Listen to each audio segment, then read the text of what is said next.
자, 이 세상을 바라볼 때 이 세상이 어떤 세상인가, 여러 각도에서 보지만 그 중에 하나가 상처와 아픔 투성이인 세상이다.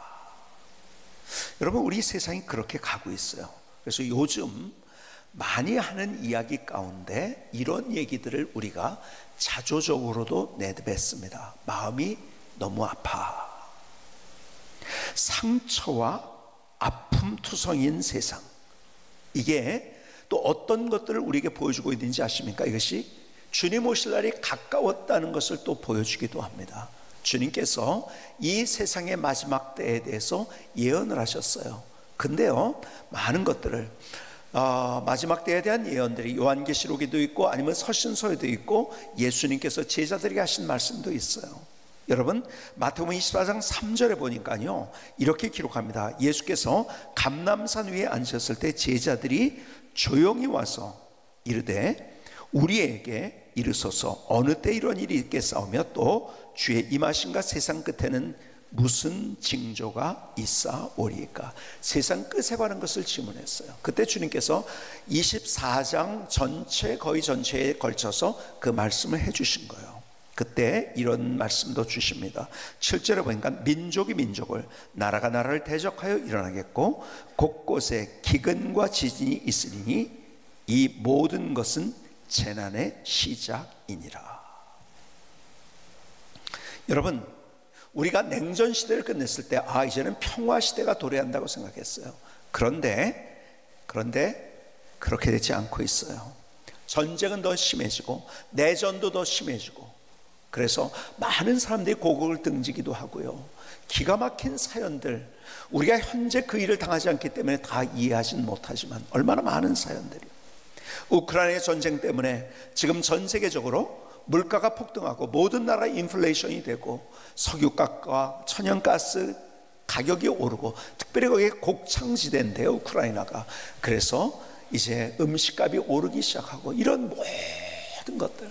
근데 문제는 이거예요. 점점 그것이 심해지게 되는 거죠.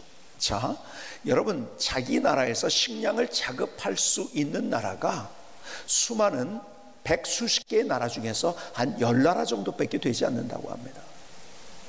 그런데 점점 더 이제, 그래서 이런 전쟁이 있을 것이라는 많은 예언들이 있어요. 그 미래학자들에 의해서 던져지는 그러한 이야기들.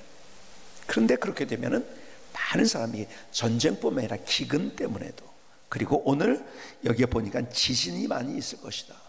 여러분, 지진이라는 것도요, 과거보다 더 많이 지진이 일어난다는 것은 여러분이 누구나 다 잘 알고 있어요. 10년 전만 해도 우리 대한민국은 지진에서는 안전한 지진 안전지대라고 그래도 일컬어졌어요. 근데 2016년 경주에서 2017년 포항에서 5.0 이상의 지진이 일어나면서 피해를 받기도 하고요. 그리고 더 이상 우리 대한민국도 지진 안전지대가 아니라는 이야기를 합니다. 그러니까는 통계로 보더라도요, 우리나라에서 2000년 이전에는 평균 지진이 우리가 감지는 못해도 여기에 나오는 것을 그 수치로 이제 지진이 일어나는 그 강도를 조사하는 그런 기계로 연평균 19.2회가 일어났는데요, 2000년 이후에는요 평균 매년 48회, 다시 말해서 2.5배의 지진이 더 일어나고 있습니다. 그 지진은 산술적이 아니라 기하급수적으로 더 늘어나고 있어요. 그런데요, 이런 자연적이고 외적인 현상들을 주님께서 말씀하셨지만은 그런 많은 것들이 있으면 다 얘기할 수 없고요. 그런데요, 말세에 더 중요한 특징이 있어요. 그게 뭔지 아세요? 상처와 질병으로 가득한 세상이 된다는 거예요. 여러분, 영적 그리고 정신적 그리고 육체적인 질병, 상처로 가득한 세상이 된다는 것을 예언을 하셨어요. 여러분 볼까요? 마태복음 24장 4절과 6절은 이렇게 얘기합니다. 4절에서 6절은 예수께서 대답하여 이르시되 너희가 사람의 미혹을 받지 않도록 주의하라. 미혹을 받지 말래요.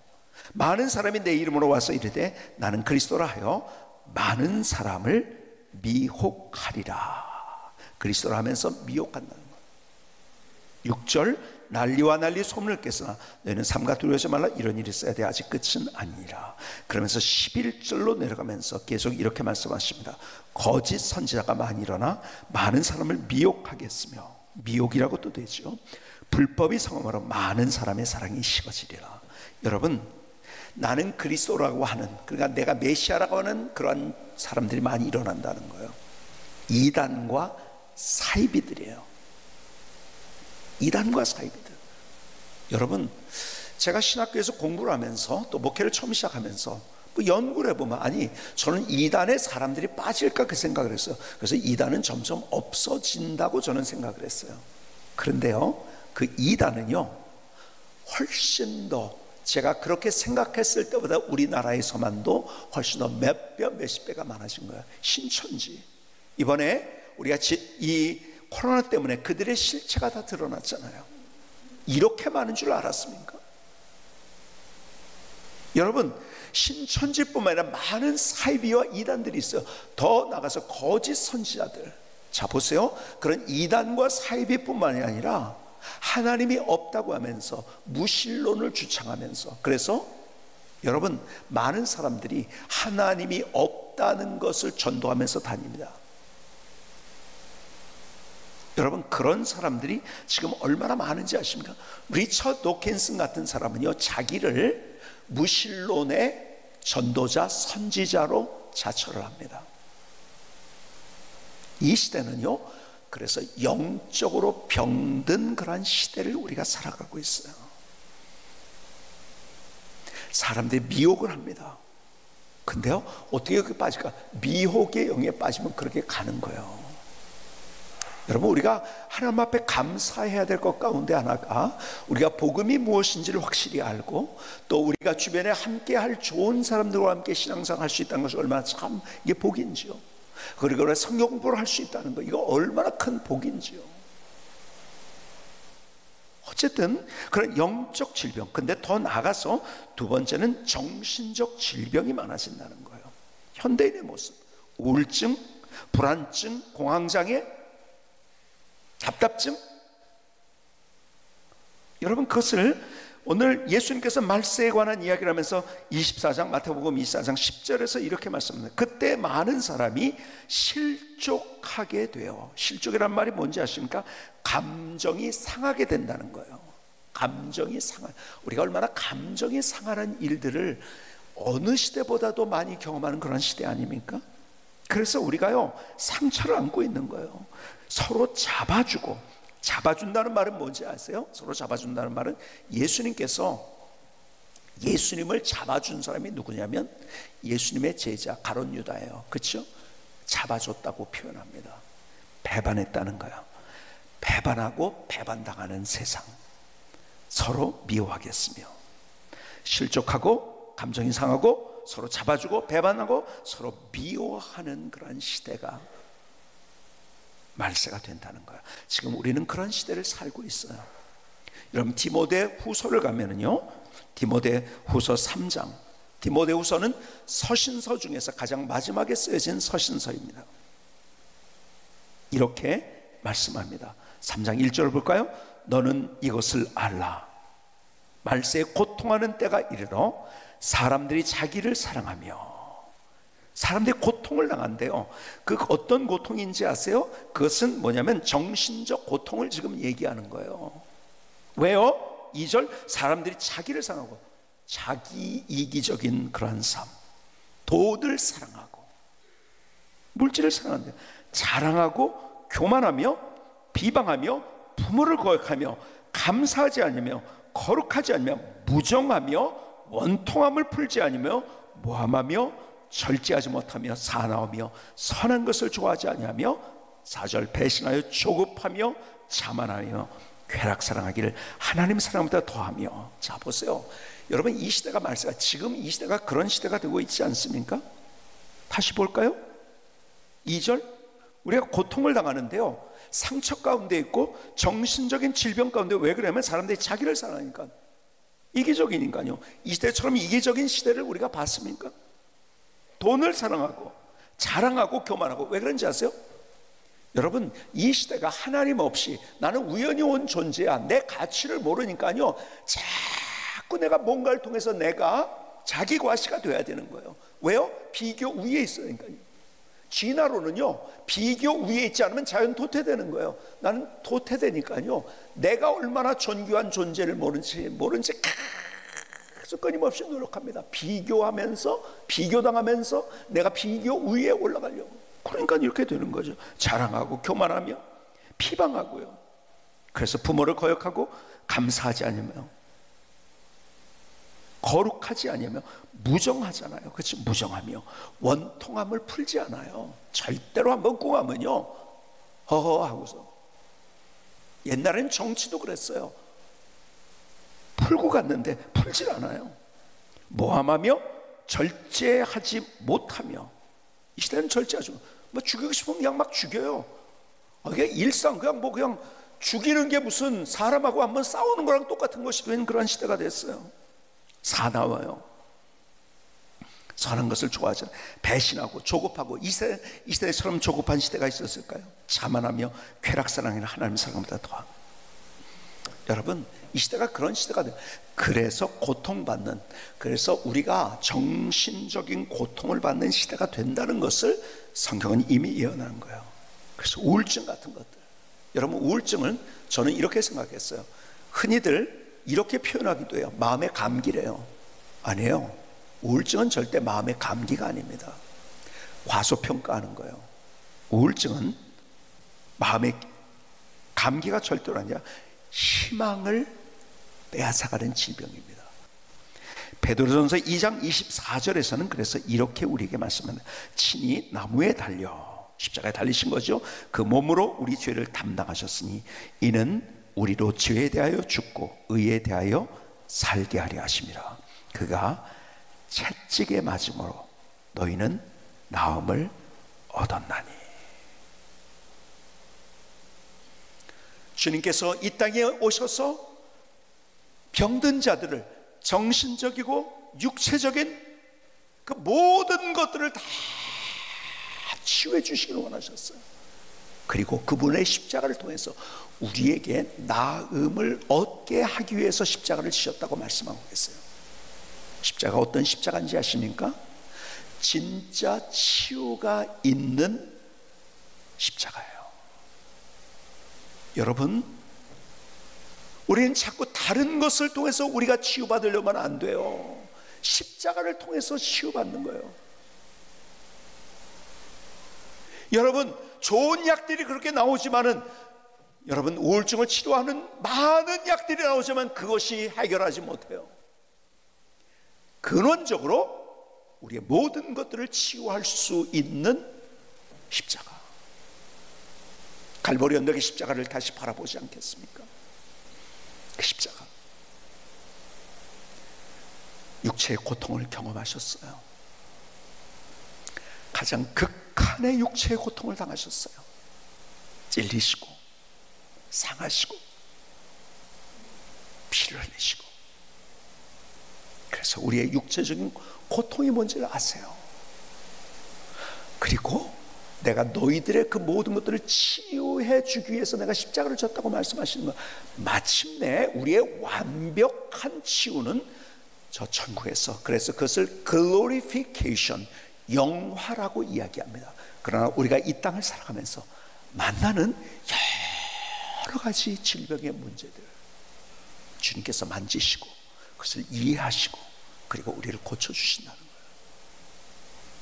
그분이 십자가에서 혼자 되셔서 외로움이 뭔지를 아세요?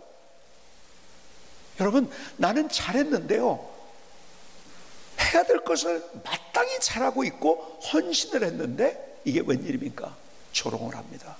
야, 네가 무슨 하나님? 웃기고 있네. 네가 구원자? 너나 구원해라. 하나님의 그 큰 구원의 역사를 모른 채 조롱할 때 얼마나 기가 막히겠습니까? 답답증이 나는 거죠. 그래서 그분은 조롱당하는 우리의 마음이 뭔지, 그리고 우리의 답답함이 뭔지를 아세요.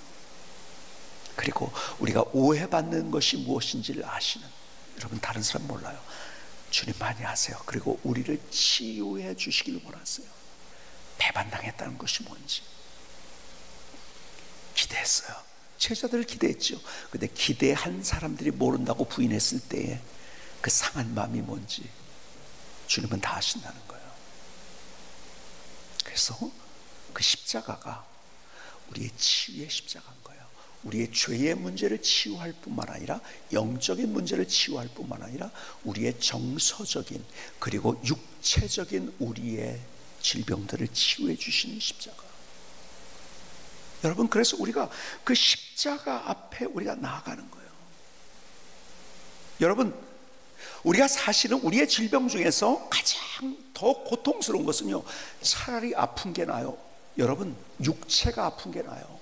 마음이 아플 때는요, 여러분, 죽고 싶은 거예요. 더. 여러분, 마음이 괜찮으면 육체 고통 다 이길 수 있어요. 그런데 이 시대에 우리가 가지고 있는 질병 가운데, 나도 모르게 내가 가지고 있는 질병 가운데 중요한 것이 뭔지 아세요? 그것이 정서적인 질병, 그리고 정신적인 질병이에요. 어디에서 치유할 수 없는, 그러나 십자가를 통해서 주님이 그걸 다 하시고 우리를 고쳐주시고 우리를 만져주세요. 나를 이해하시고. 여러분, 나사로를 고치셨던 주님, 그 장면을 여러분이 머릿속에 그려보지 않겠으면, 나사로가 병들었다는 말을 들었어요. 예수님께서. 그때 예수님께서요, 죽을 병이 아니다, 그리고 하나님의 영광을 위한 것이다, 그러고서 끝났어요. 그러고서 빨리 가서 고쳐주셔야지 안 고쳐주시네요. 한참 지났죠. 결국 어떻게 했습니까? 나사로가 죽었어요. 근데 거기에 예수님께서 가신 거예요. 그런데요, 그 장면 속에서 한 저를 보면서 그날 하나님 앞에 얼마나 제가 뜨겁게 감사하면서 울면서 기도했는지 몰라요. 한 구절, 요한복음 11장 35절, 예수께서 눈물을 흘리시더라. 성경에서 가장 짧은 절입니다. 이 짧은 절, 이것은 영어로는 두 단어로 되어 있어요. Jesus wept. 우셨어요. 주님이 왜 우셨을까요? 주님이 고쳐주시는데요, 죽음도 고쳐주시는 분이었어요. 그렇죠? 근데 왜 우셨을까요? 생각해 보신 적이 있습니까? 그걸 깨닫게 하신 거예요. 왜 우셨을까? 고쳐주시는 주님이지만 그분은 단순히 고쳐주는 기계적인 AI가 아니라는 거예요. 그분은 나사로의 고통이 뭔지, 나사로의 두려움이 뭔지, 나사로의 눈물이 뭔지, 아파가지고 힘들어할 때 그 마음이 뭔지 그것을 아시는 분이시라는 거예요. 그리고 같이 그것을 느끼시는 분이라는 거예요. 그것이 주님의 사랑이고 그것이 주님의 긍휼인 거예요. 그래서 체휼하시는 주님, 나사로가 느꼈던 것을 똑같이 느꼈기 때문에 거기서 우신 거예요. 그분은 죽음도 고치시는 분이에요. 그 장면에서. 그런데 너 왜 울고 있어? 너 그렇게 두려워해? 와가지고 손가락질 하지 않으시고, 그 가족들에게 그렇게 하지 않으시고 주님이 우셨어요. 왜요? 주님은 내 안에 있는 감정까지도 다 아신 분이에요. 그분은 내가 왜 외로워하는지, 그분은 왜 내가 답답해하는지, 그분은 내가 어떤 상처를 가지고 있는지, 뭐 때문에 우는지를 다 알고 계신 분이에요. 그래서 같이 함께 우시는 주님. 얼마나 기가 막히게 하나님께서 주시는 은혜가 놀라운지요. 그 장면을 읽으면서 하나님, 내 마음을 아시는 유일한 분이십니다. 주님께서 내 마음을 만져주는데 얼마나 참 감사한지. 여러분, 마음이 치유되면요, 나머지는 아무것도 아니에요. 여러분, 원수 맺는 마음에 용서하는 마음으로 치유가 되잖아요. 어떻게 이제 세상이 달라 보이는 거예요. 여러분, 세상이 문제가 아니에요. 내가 가진 상처가 문제인 거예요. 그래서 힘든 거예요. 저는 저에 대해서 젊었을 때 저를 오해하고 잘못 알 것이, 여러분, 내가 나를 안다고 하지만 내가 나를 모르는 게 너무 많더라고요. 그런데 그 중에 대표적인 게 뭐냐면, 저는 멀티의 능력이 있는 사람이라고 생각을 했어요. 한꺼번에 여러 가지를 할 수 있는 그런 능력이 있다고 생각했던 사람이에요. 근데 아니더라고요. 제가 멀티 능력이 전혀 없다는 것을 어떻게 제가 저를 몰랐을까요? 저를 몰랐더라고요. 그래서 지금도 하나님 앞에 감사한데, 내가 이렇게 능력이 없는데 하나님 나를 써주셔서 너무 감사합니다. 그리고 여러분들에게도 제가 감사해요. 정말 감사해요. 내가 그런 한계가 있는데 얼마나, 그럼에도 불구하고 여러분과 함께 이렇게 목회할 수 있다는 것이 얼마나 귀한 일인지요. 근데요, 저를 모르는 또 하나가 있어요. 나이가 들면서 깨닫는 거 하나 있어요. 저는요, 상처를 안 받는 사람인지 알았어요. 저는요, 쉽게 넘어가는 사람인지 알았어요. 그때 제 모습이 상처를 많이 받는 사람이더라고요. 근데요, 가만히 또 보니까 상처를 많이 받는 사람은요, 또 이렇게 내가 상처를 받으니까 또 상대를 향해서도 내가 어떤 것을 할 때 저 사람이 상처받지 않았을까 때문에 또 고민을 해요, 이 사람들은. 그러니까요, 나 때문에도 힘들어하고 상대 때문에도 힘들어하고, 그러니까 상대가 또 상처받았지 않았을까. 내가 그러니까 남도 그렇다고 항상 생각하거든요. 사람들은요, 돈 문제 있는 사람은 상대가 돈 문제 있다고 항상 생각하고, 어떤 문제가 있으면 상대도 그렇다고 생각해요. 나로 상대를 해석하거든요. 그러니까 나도, 그러니까 또 힘이 들고 소심해지고. 이해가 되시는지 모르겠어요. 근데 그게 누적돼 왔더라고요. 저도 몰랐어요. 근데 주님께서 그날 제 마음을 만져주신 거예요. 십자가를 통해서. 내가 눈물을 흘릴 때 같이 눈물을 흘리시는 그 주님, 내가 아파할 때 같이 아파하시는 주님, 내가 상처받았을 때 그것 때문에 어쩔 줄 몰라 할 때 같이 아파하시는 주님, 그래서 내가 소심해졌을 때 다시 나에게 그 용기를 주신 주님, 결국은요, 모든 것이 주님의 은혜더라고요. 저는 내가 내 인생 사는지 알았어요. 다 주님의 은혜더라고요. 주님이 나를 아세요. 아무도 이해할 수 없는 내 속에 나 혼자만이 가지고 있는 고민과 아픔과 절규와 눈물과 상처, 이 모든 것들을 아세요. 그래서 나를 치유해 주시는 거예요. 모르는 사람은 절대 치유 못합니다. 그렇죠? 왜 상대를 통해서 내가 위로를 못 받고 내 마음이 치유되지 않는지 아세요? 상대가 다 모르니까요. 근데 주님은 다 아시는 거예요. 그래서 나를 치유해 주시더라고요. 그래서 늘 십자가 앞에 나가는 거예요. 주님의 십자가가 얼마나 놀라운 십자가인지요. 그 십자가는 구원의 십자가일 뿐 아니라 내 마음과 내 생각과 내 몸과 나의 인생을 치유해 주는, 진짜 치유가 머무는 그곳이 바로 십자가더라고요. 얼마나 놀랍던지요. 보니까요, 주님의 그 위로가 있었고 주님의 치유가 있었기 때문에 여기까지 올 수 있었구나. 그래서 또 감사하게는 그 마음 때문에 또 하나님 앞에 얼마나 울면서 그때 기도했는지 몰라요. 여러분, 똑같이 저에게가 아니라 또 나사로에게가 아니라 바로 여러분들에게 똑같이 다가가셔서 여러분의 문제 앞에서 함께 울어주시고 함께 하시고 그리고 이해하시고, 그래서 그것을 회복시켜 주시고 치유해 주시는 그분이 우리의 주님이세요. 여러분, 다른 게 우리의 희망, 소망이 아니에요. 십자가로 인해서 다시 그 주님의 치유를 경험하는 멋진 인생 세우실 수 있기를 주님의 이름으로 축복합니다.